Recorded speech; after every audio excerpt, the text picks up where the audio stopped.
Welcome back, everybody. This is Zach with New England Sports Talk, and today we are recapping the 2019 draft profile review for PJ Washington. And before we jump into kind of go over all of what he's about, I wanted to take a few minutes here to kind of give you an update on what we'll be doing on the channel, and then also kind of a shout out here in just a second. So first thing, the draft is coming up tomorrow, big time draft. I don't think I'm actually going to create a mock draft. I feel like I haven't reviewed every single player that I'd want to. There's still several other players that I want to review. So I don't think I'm going to actually put one out because it is tomorrow. I wish we had like another week. Unfortunately, we don't. But I will go ahead and continue putting out these videos, these types of videos, if you guys want to see them. I don't see any reason why we still can't review the prospects of them.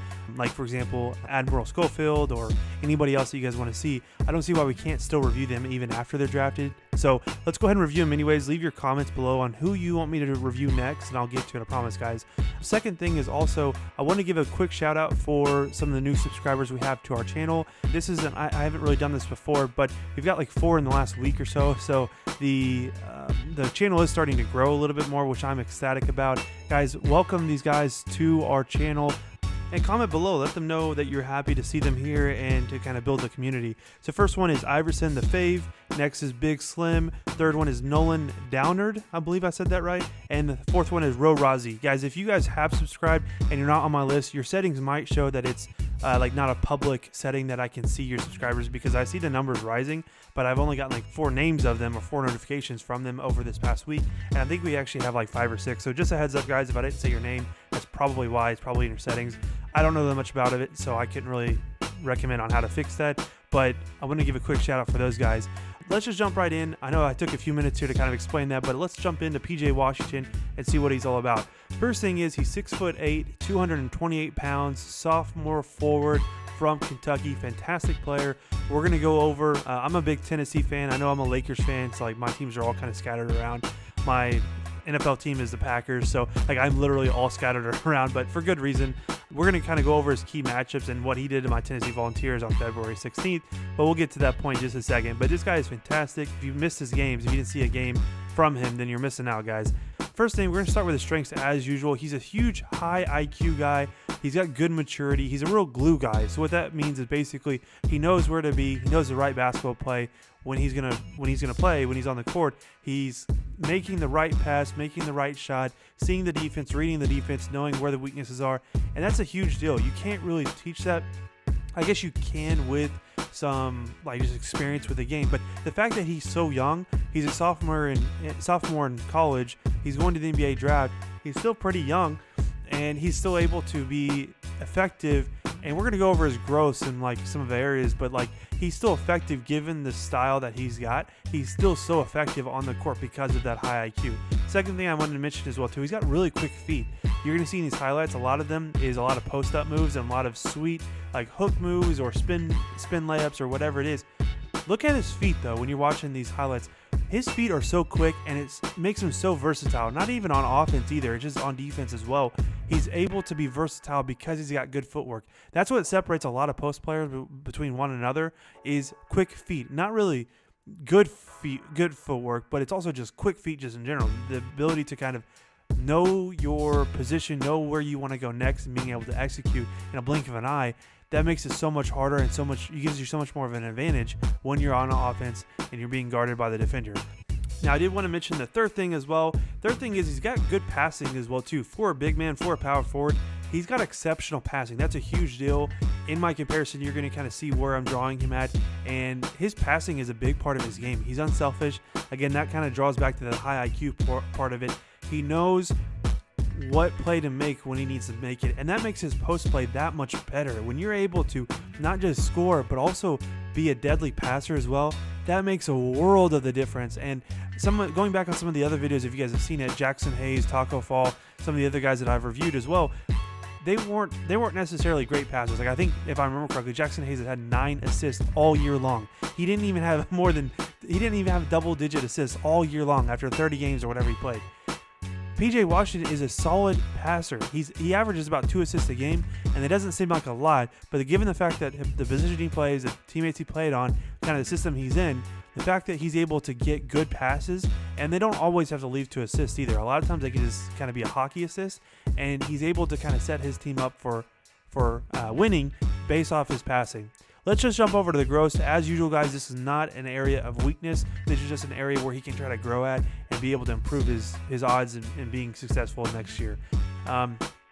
First thing is shot blocking. So he's got to be able to be a better shot blocker. He is 6'8". He doesn't have crazy athleticism, as you're going to see on this list here.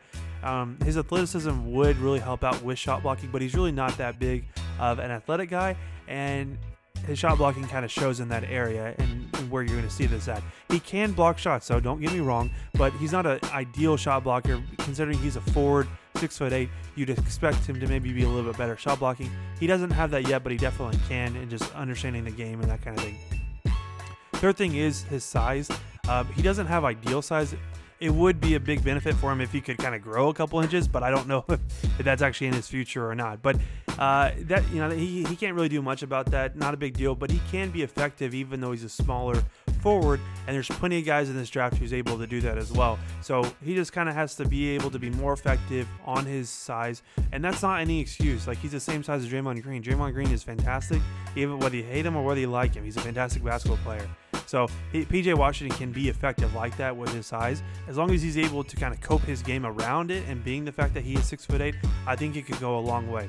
Next thing I want to talk about was his key matchup. So like I said, February 16th, he lit up my Tennessee Volunteers. They were number 1 in the nation. Kentucky would get the win. It was in Kentucky, so they did have a pretty good home court advantage, I will have to say.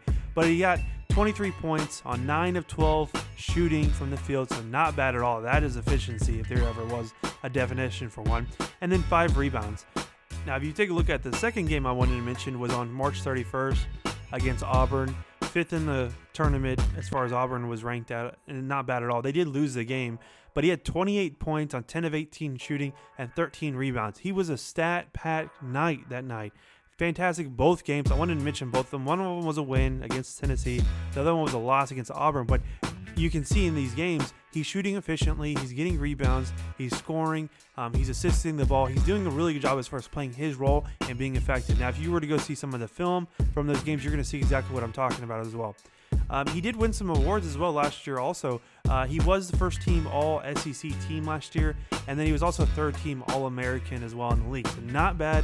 More hardware is really going to be able to prove that he's, a legit prospect coming into the 2019 NBA draft.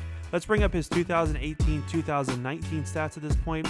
Points per game of 15.2, rebounds are 7.5. He had 1.8 assists, so almost 2 assists a game, like I said, and he shot about 52% from the field, so not bad at all. Fantastic numbers, and he had a huge increase in his numbers from the sophomore year. Going from freshman year to sophomore year. These are really big upgrades in his numbers. He really came to play this year and really had a great season with Kentucky.